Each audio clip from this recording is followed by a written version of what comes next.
It's such a cool moment. Obviously, Brady, who's caddies for me, normally had a kid last week, and we kind of planned this out a couple months ago. 5 shots down, Sunday afternoon, the biggest round of his career about to unfold, and the man who got him here isn't standing next to him, not fired, not hurt, not gone because of some falling out you'll never hear about. Gone, 3 states away, holding a newborn instead of a yardage book, while Chris Gotterup goes out and shoots the round of his life without him. Here's what almost nobody talked about when this happened. Gotterup ran down the leader, shot a bogey-free 62, and walked away with a check for over $1.5 million, the biggest payday of his season. And the caddy who spent the entire year building toward that exact moment, the one Gotterup himself has credited by name for keeping his head straight under pressure, got $0 of it. Not because of a dispute, not because of a scandal, because of a quiet, brutal rule buried in how caddies get paid on the PGA Tour. A rule that says if you're not the one physically standing on the fairway that week, you don't get a cut of what happens on it, no matter how much of the season you built.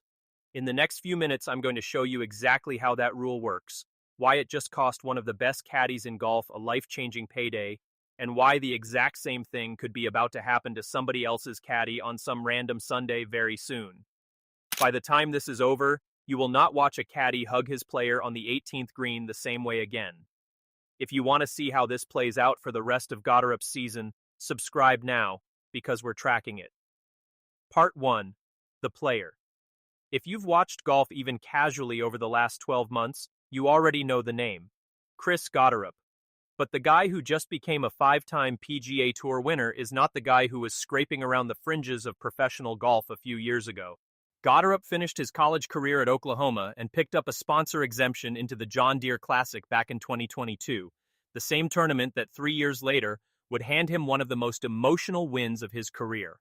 He turned pro, ground through the developmental circuit, and did the unglamorous work that most players never escape from. Then it clicked.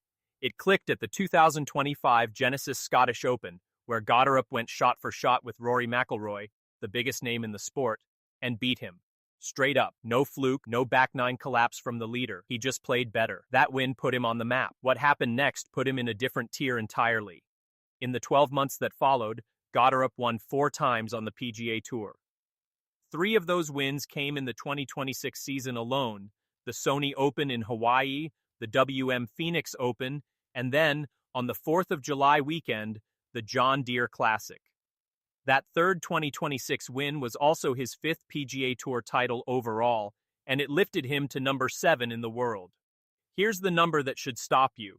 He closed that John Deere win with a final round 62, 9 shots better than par, matching the lowest closing round by a winner in that tournament's history, after starting the day 5 shots back.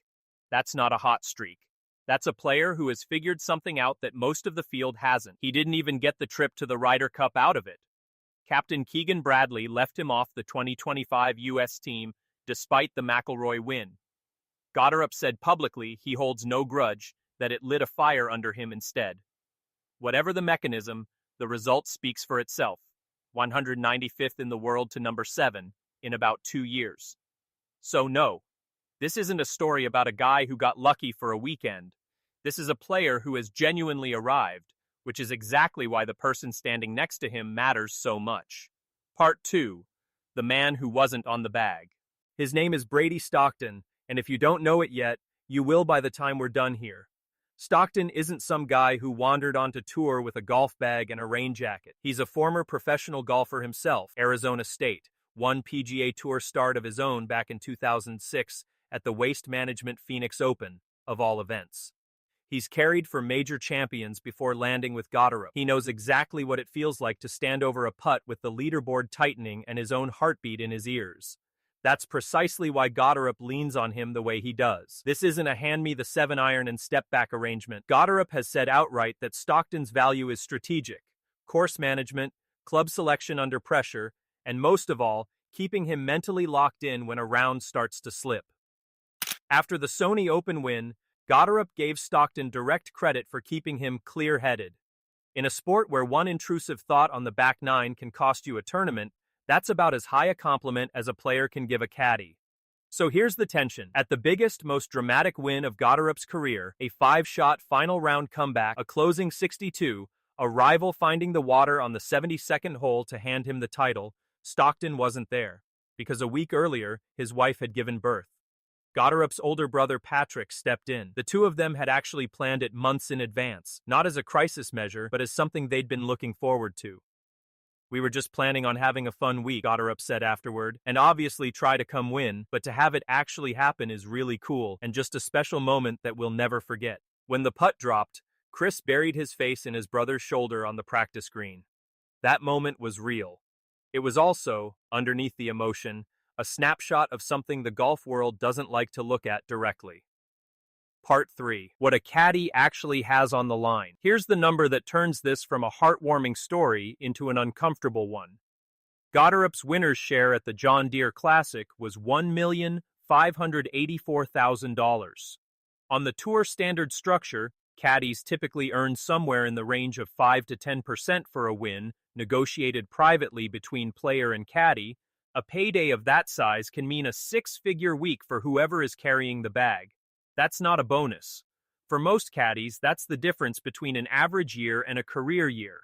And Brady Stockton, the man who has been in Gotterup's ear all season, the man credited by name for keeping him composed at the Sony Open, wasn't the one holding the bag when that check got written.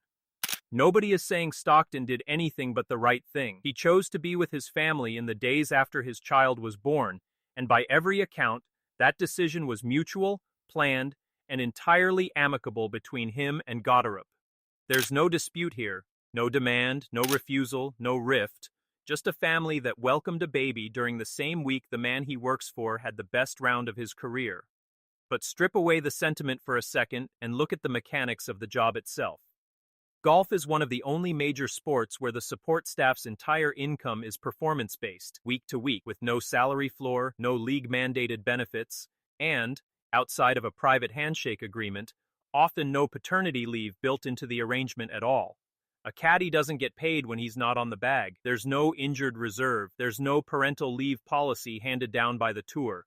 If you're not standing on the fairway that week, you're not getting a cut of what happens on it, no matter how much of the season you helped build.